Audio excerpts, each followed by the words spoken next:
조갑제 TV 시청자 여러분 안녕하십니까. 2022년 10월 10일 밤 8시 10분입니다. 오늘 현지 시간으로 오전 6시부터 우크라이나 수도 키이우를 포함한 10개 이상의 도시에 러시아군이 미사일 한 70여 발을 쏘았습니다. 그 중에 40발 정도는 요격 격추가 되었다고 합니다. 나머지 30몇 발이 곳곳에서 떨어졌는데 수도 키이우의 도심에 떨어져서 차량이 불타고 건물이 파괴되고 하는 생생한 지금 동영상이 올라오고 있습니다. 현재 키이우에서는 5명이 죽었다고 합니다.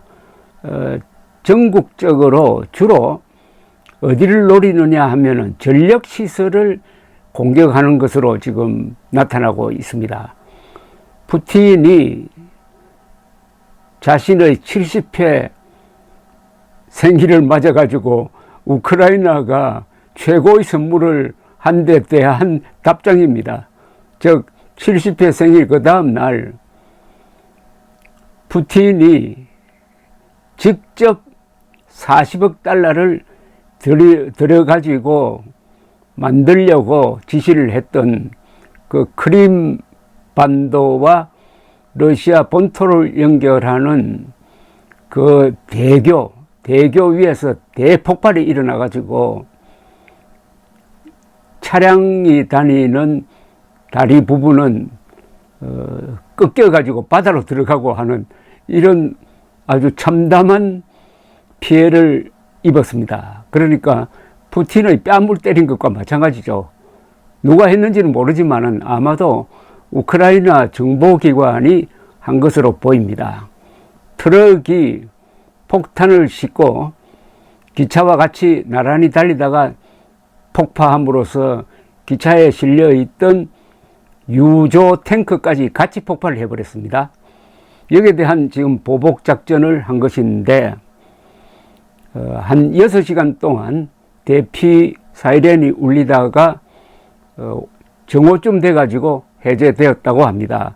그런데 삼성전자가 입주한 우크라이나 수도 키이우의 아주 고층 빌딩이 이번 공격으로 직격탄은 맞지 않았고 한 200m 떨어진 곳에서 미사일이 터지는 바람에 그 충격으로 외벽과 유리창이 깨진 모습이 올라왔습니다. 저는 이걸 보고 이 건물이 피해를 입은 줄 알았더니 그게 아니고 근처에 터진 그 충격파 때문에 이런 아주 좀 앙상한 모습이 됐습니다. 삼성전자 관계자는 조선닷컴과 통화하면서 삼성전자가 입주한 건물이 타격을 받은 게 아니고 200m 떨어진 곳에서 폭격이 벌어진 것이고 그 충격으로 외벽과 유리창이 깨졌다고 했습니다.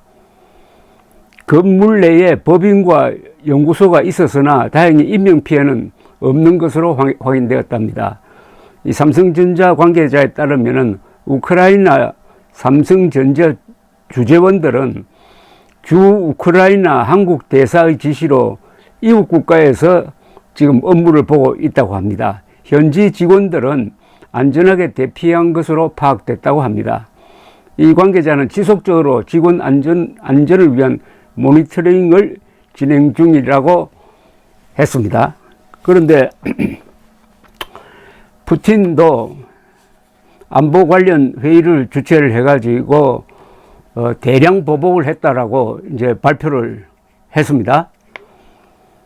그러니까 젤렌스키 대통령이 발빠르게 움직이고 있습니다.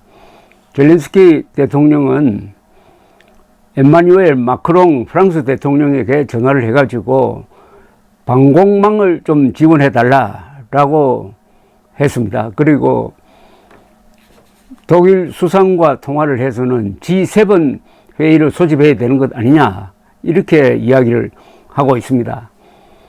아마도 이번 이 미사일 공격을 계기로 해가지고 젤렌스키 대통령은 미국 등 서방에 방공망 건설에 대한 지원을 요청할 것으로 보입니다. 그러니까 대공화기라든지 날아오는 미사일을 요격할 수 있는 시스템이라든지 레이더 등을 요청할 것으로 보입니다. 특히 그동안의 키이우는 안전했습니다. 왜냐하면 지난 4월에 포위를 했던 러시아군이 철수하고 난 다음에 다른 나라로 피난 갔던 학생들이 키이우로 돌아왔는데 오늘 이 미사일 포격으로 다시 학생들이 불안에 뜬다는 그런 이야기도 나오고 있습니다. 그런데 전체적으로 보면은 이렇게 미사일로 때려서 과연 효과가 있겠느냐 하는 생각이 듭니다. 미사일에는 원래는 그게 핵폭탄을 실으면은 그게 효과가 있는데 재래식 탄두를 달고 때리는 거는 사실은 이 비용과 효과 면에서 잘 안 맞는 수가 있습니다. 그리고 미사일이 그 비싼 것 아닙니까? 뭐 아파트 벽 하나 때리기 위해서 미사일 쏘는 건 아니잖아요. 그래서 이게 전략적으로는 별 효과가 없다는 게 일치된 의견입니다. 다만 심리적으로 불안감을 줄 수가 있는데 이미 우크라이나 사람들은 이런 공격에는 워낙 습관이 되어 가지고 저는 이게 우크라이나를 굴복시킬 정도의 타격을 주지 못한다고 봅니다. 다만 푸틴이 대내외적으로 아주 스타일 구겼으니까 그걸 만회하기 위해서 이 정도로 하는데, 특히 목표를 군사시설, 병력 여기에 목표를 두지 않고 무작위로 그냥 일반 거주지역을 이렇게 때리면은 테러에 대한 보복을 한다면서 자신들이 테러적 수법으로 보복을 하면은 그게 무슨 설득력이 있겠습니까? 이 전쟁이라는 것은 민간 지역을 때려서는 승부가 안 납니다. 전쟁은 그 핵심이 적의 군사력을 파괴하는 겁니다. 민간 지역 아무리 때려도 그 사이에 군사력이 보존되면은 그건 완전히 자원 낭비입니다. 1940년 영국 배틀 오브 브리튼이라고, 영국 전쟁이라고 불리는 공중전이 나치 독일과 영국 사이에 이루어졌습니다. 그때 히틀러가 런던 시가지를 무작위로 폭격을 했습니다. 그러는 사이에 영국 공군은 그 민간인 지역 폭격한다고 비행기가 글로 가니까 그 사이에 코나로 몰렸던 영국 전투기들은 한숨 쉬고 반격을 할 수 있었습니다. 지나놓고 보면은 그 런던 시가지 폭격이 히틀러의 실수로 파악이 되고 있습니다. 이번에도 푸틴이 우크라이나 군 부대를 공격하지 않고 일반 민간인을 폭격했다는 것은 이건 히틀러의 실수를 되풀이하는 것으로 보입니다. 제 눈에는. 그래서 보복도 결국 성공하지 못하고 오히려 젤렌스키가 이걸 이용을 해가지고 방공망 구축에 도움을 주는 게 아니냐 하는 생각이 듭니다. 푸틴은 이 기울어진 운동장에서 지금 발버둥 치고 있는데, 일단 이 상황이 불리하게 돌아가면 그걸 뒤집는 게 매우 어렵습니다. 가만히 있으면 오히려 괜찮은데 막 여기저기 뭐 때리고 쑤시고 다니다가는 더 어렵게 되는 거죠. 대세는 기울었다. 그 대세의 끝에는 푸틴의 비참한 종말이 있을 것이다 라는 생각이 듭니다. 감사합니다.